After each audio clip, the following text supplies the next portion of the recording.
Bonjour, ici Julien Prest et bienvenue dans cette nouvelle vidéo pour le blog Un monde pour les introvertis. Aujourd'hui, j'aimerais parler de la différence entre l'introversion et la timidité.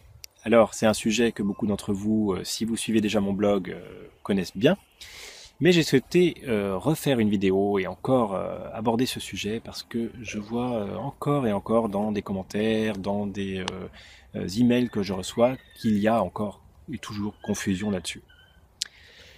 Alors, très rapidement, être introverti, c'est avoir besoin de calme et de solitude pour recharger ses batteries. On peut très bien ne pas être timide, on peut très bien adorer voir les gens. Simplement, le contact avec les autres va nous fatiguer rapidement. On peut très bien adorer aller à une soirée où il y a 30 personnes, en profiter beaucoup pendant 1 heure ou deux, mais le fait d'être entouré de tellement de monde va nous épuiser et puis au bout d'un certain moment, on aura envie de partir parce qu'on n'en peut plus et puis on n'entend plus les conversations autour de nous. C'est physique. Plus on est au contact des autres, plus on se fatigue. Et plus on est dans la solitude, plus on est en forme. Un introverti va être tout à fait capable de passer des heures à travailler tout seul sur un sujet, et le fait d'être seul et d'être plongé dans ses pensées et tout va lui faire tellement de bien qu'il va pouvoir travailler jusqu'au milieu de la nuit sans se rendre compte qu'il est en train de travailler, parce que c'est quelque chose qui l'emplit d'énergie. Quand on est extraverti, c'est plutôt l'inverse. Eh bien, on va être complètement énergisé par le contact social. Quand on rencontre des personnes, ça nous emplit d'énergie, on a envie de continuer jusqu'au bout de la nuit quand on est à une soirée par exemple avec beaucoup de monde. Ça nous rend heureux, ça nous fait exploser de joie. Et plus on avance dans la nuit, plus on est en forme et on ne comprend pas que certaines personnes veuillent partir à 10h30 du soir et soient fatiguées. Par contre, souvent quand on est extraverti, eh bien on a du mal à se concentrer longuement, par exemple, parce que c'est épuisant il nous manque ce contact, cette énergie. Voilà.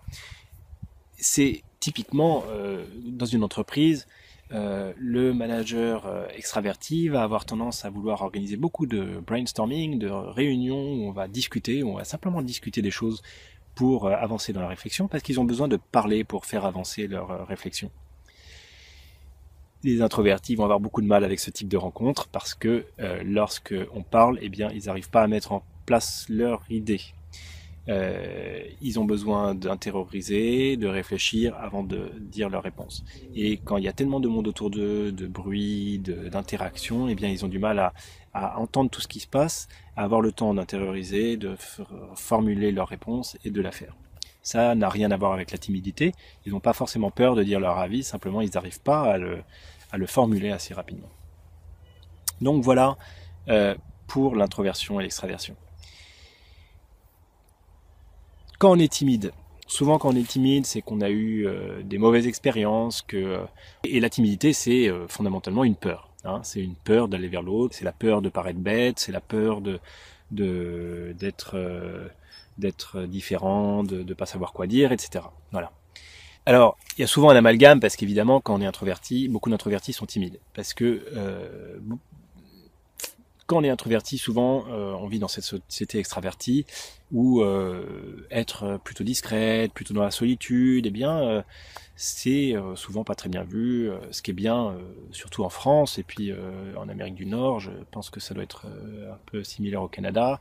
Eh bien, ce qui est bien vu, c'est dans une soirée d'être celui qui entretient la conversation, qui a toujours quelque chose à dire, c'est celui qui est entouré de plein d'amis, qui a plein d'activités. Quand on est la personne plutôt dans l'écoute, plutôt calme, plutôt en retrait, eh bien c'est un petit peu moins bien vu. Et quand on est alors quand on est adulte et qu'on s'assume totalement comme ça peut très bien passer.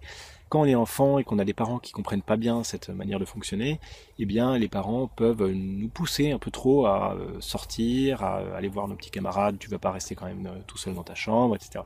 Et tout ça, ça crée une impression qu'on n'est pas normal et qu'on va développer cette peur d'aller vers l'autre parce on est forcé à aller vers l'autre par notre entourage, par la société autour de nous, par nos professeurs, par nos managers plus tard. On nous force à aller le plus possible vers l'autre et on n'y arrive pas parce que c'est trop pour nous, ça fait trop de contacts sociaux, on fatigue rapidement. Et du coup, eh bien, on finit par bloquer et à se croire qu'il y a quelque chose d'anormal en nous et à devenir fondamentalement timide. Donc voilà, c'est quelque chose de vraiment différent. Et quand on me dit il faut apprendre à s'extravertir, non. Il faut apprendre à être à l'aise avec les autres. à être avec les autres tout en étant introverti. Je pense que c'est ça qui est très important, c'est de comprendre qu'on peut très bien être introverti. De toute façon, ça c'est pas quelque chose qu'on va pouvoir vraiment changer.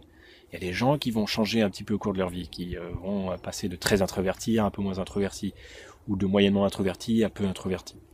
Mais quelqu'un qui est fondamentalement introverti va jamais devenir quelqu'un de très extraverti. Hein. C'est des types de personnalités que vous ne changez pas. Si vous prenez des personnes connues, par exemple, la personne introvertie peut-être la plus connue, c'est Barack Obama. Et Barack Obama n'est pas timide. Hein, ça se saurait sinon. Mais il est fondamentalement introverti. Et on voit dans sa manière de fonctionner, il est beaucoup plus calme, posé, réfléchi et tout, que par exemple, si on prend pour prendre un autre président américain, que pour Clinton par exemple, qui était quelqu'un de très enjoué, à faire tout le temps des blagues, à taper sur l'épaule de ses copains et tout. Bon, ça c'est une manière de fonctionner qui va pas changer. Après, Barack Obama, il a trouvé la manière de fonctionner très très bien en tant qu'introverti. Il s'assume complètement comme il est. Donc l'idée, c'est d'apprendre à utiliser ses qualités d'introverti, donc l'écoute, le calme, pour être cette personne un peu sage, un peu calme, dans l'écoute, que les gens vont apprécier parce qu'on peut compter sur elle, qui est pas du tout timide. Quand on lui demande de prendre la parole en public, elle va le faire sans problème, même devant 200 personnes. Bon, ça c'est un autre sujet, mais même dans un groupe d'amis, il n'y a pas de problème pour exprimer son opinion. La seule chose, c'est qu'on va pas être celui qui va forcer la conversation, celui qui va interrompre les autres, qui va aller taper sur l'épaule de ses copains pour leur dire comment ça va. Non, on va être dans notre rôle d'introverti, mais on va être content de rencontrer les autres, heureux d'avoir des amis, de les rencontrer.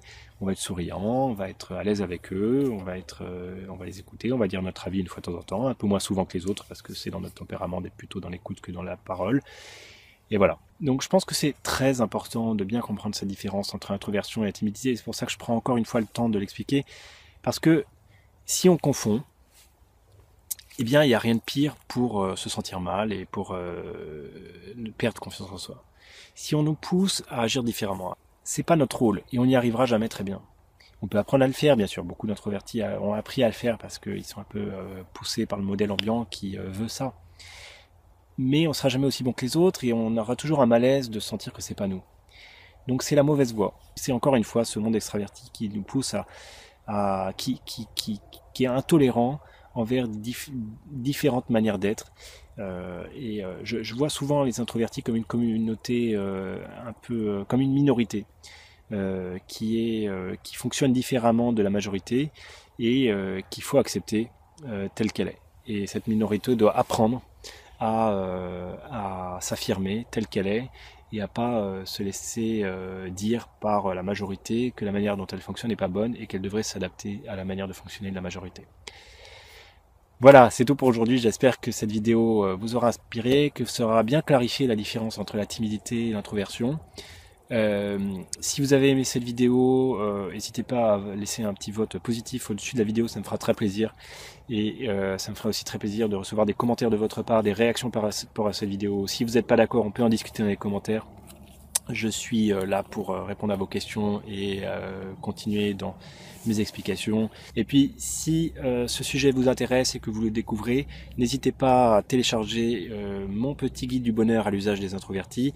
Donc, c'est un e-book que vous obtiendrez immédiatement en m'indiquant l'adresse email à laquelle vous souhaitez que je vous l'envoie, dans lequel vous découvrirez les caractéristiques principales du tempérament introverti, donc ça vous aidera à comprendre un peu mieux qui vous êtes et comment des petits conseils pratiques à mettre en place tous les jours pour être plus heureux dans votre quotidien en tant qu'introverti, tout en étant authentique et sans essayer de vous changer. Voilà, merci d'avoir suivi cette vidéo et puis à très bientôt. Au revoir.